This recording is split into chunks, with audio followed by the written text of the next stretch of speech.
Prince and family എന്ന cinema വിജയിച്ചതോടെ കഴിഞ്ഞ കുറേ നാളുകളായി ദിലീപ് സോഷ്യൽ മീഡിയയിൽ ചർച്ചാ വിഷയമാണ്.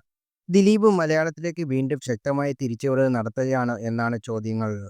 അണിയറയിൽ ഒരുങ്ങുന്ന ഫാഫ ബായിലെ സിനിമയിലും ആരാധകർക്ക് പ്രതീക്ഷയുണ്ട്. തുടരെ പരാജയങ്ങൾ വന്നതോടെ ദിലീപിന്റെ യുഗം അവസാനിച്ചെന്ന് മോളിവുഡിൽ വാദങ്ങൾ ഉയർന്നിരുന്നു. എന്താണ് നടന്റെ കരിയർ ഗ്രാഫിൽ സംഭവിക്കാൻ പോകുന്നത് എന്നത് പ്രേക്ഷകർക്കും കൗതുകമാണ്. കോമഡി ചെയ്യുന്നതിന്റെ ദിലീപിന്റെ പഴയ ഫ്ലെക്സിബിലിറ്റി പോയെന്ന അഭിപ്രായമാണ് ശക്തമാണ്. മീശ മാധവൻ, കല്യാണരാമൻ, തെങ്കാശിപ്പട്ടണം തുടങ്ങിയ സിനിമകളിൽ കണ്ട ദിലീപല്ല ഇന്ന്. കോമഡി ചെയ്യുന്നതിൽ പാകപ്പിഴകൾ വരുന്നതെന്ന അഭിപ്രായം. ദിലീപിനെക്കുറിച്ച് സംസാരിക്കുകയാണ് സിനിമാറ്റോഗ്രാഫറായ അഴകപ്പൻ. പഴയ ദിലീപിനെ തിരിച്ചു കിട്ടണമെങ്കിൽ നടി ആക്രമിക്കപ്പെട്ട കേസിൽ ദിലീപ് നിരപരാധിയാണെന്ന് തെളിയണമെന്ന് അദ്ദേഹം പറയുന്നു. ഇപ്പോൾ പുള്ളി മെന്റലി ഡിസ്റ്റർബ്ഡ് ആണ്. കുറ്റക്കാരനല്ലെന്ന് തെളിയിച്ച ശേഷമേ പുള്ളിയുടെ മനസ്സിൽ ശാന്തനാകുകയുള്ളൂ.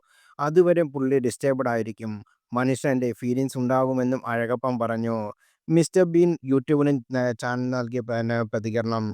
വെൽക്കം ടു സെൻട്രൽ എന്ന ദിലീപിന്റെ സിനിമയും ദിലീപിന്റെ കേസും ബന്ധപ്പെടുത്തി നേരത്തെ ട്രോളുകൾ വന്നിരുന്നു. ഈ സിനിമയുടെ പേര് പോലെ തന്നെ ദിലീപിന്റെ ജീവിതത്തിൽ സംഭവിച്ചു എന്നായിരുന്നു ട്രോളുകൾ.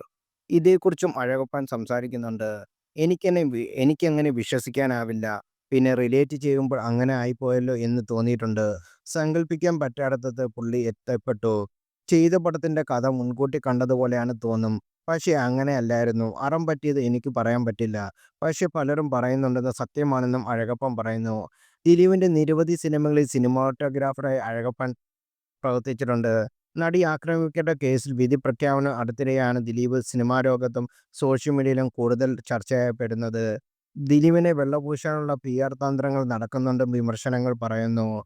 കേസിൽ താൻ നിരപരാധിയാണെന്ന് ദിലീപ് വാദിക്കുന്നു. എന്നാൽ ദിലീപിനെതിരെ തെളിവുണ്ടെന്ന് പ്രോസിക്യൂഷന്റെ വാദം. 2017 കേസിൽ പ്രതി ചേർക്കപ്പെട്ടതോടെ ദിലീപിനെതിരെ വ്യാപക വിമർശനം ഉയർന്നിരുന്നു. പിന്നീടങ്ങോട്ട് നടന്റെ കരിയറിൽ ഇടിഞ്ഞു. കേസും വിവാദങ്ങളും കാരണം ഒരു ഘട്ടത്തിൽ നടന്റെ കരിയർ സജീവമില്ലാതായി. തിരിച്ചുവരവ് ചെയ്ത സിനിമകളെല്ലാം ബോക്സ് ഓഫീസിൽ അമ്പേ പരാജയപ്പെടുകയും ചെയ്തു. പ്രിൻസ് ആൻഡ് ഫാമിലിയുടെ വിജയത്തിളക്കത്തിലാണ് ദിലീപ് ഇപ്പോൾ. പുതുമുഖ സംവിധായകൻ ബിറ്റോ സ്റ്റീവൻ സംവിധാനം ചെയ്ത് പ്രിൻസ് ആൻഡ് ഫാമിലി നിർമ്മിച്ച ലിസ്റ്റിൻ സ്റ്റീവനാണ്. ഷാരിസ് മുഹമ്മദാണ് തിരക്കഥ എഴുതിയത്. ഫാഫാബായുടെ റിലീസിനായി കാത്തിരിക്കുകയാണ് ദിലീപിന്റെ ആരാധകർ. ചിത്രത്തിൽ മോഹൻലാൽ അതിഥി വേഷത്തിലെത്തുന്നുണ്ട്. നവാഗതനായ ധനഞ്ജയ് ശങ്കറാണ് സംവിധായകൻ. വിനീത് ശ്രീനിവാസൻ, ഡാൻ ശ്രീനിവാസൻ, സിദ്ധാർത്ഥ് ഭരതൻ, ശരണ്യ പൊന്നവണ്ണൻ തുടങ്ങിയവരും ചിത്രത്തിൽ അണിനിരക്കുന്നു. ഫാഫാബ ഹിറ്റായാലും ദിലീപിന്റെ കരിയറിൽ തിരിച്ചുവരവിന് ഇത്രയേറെ ഗുണം ചെയ്യും.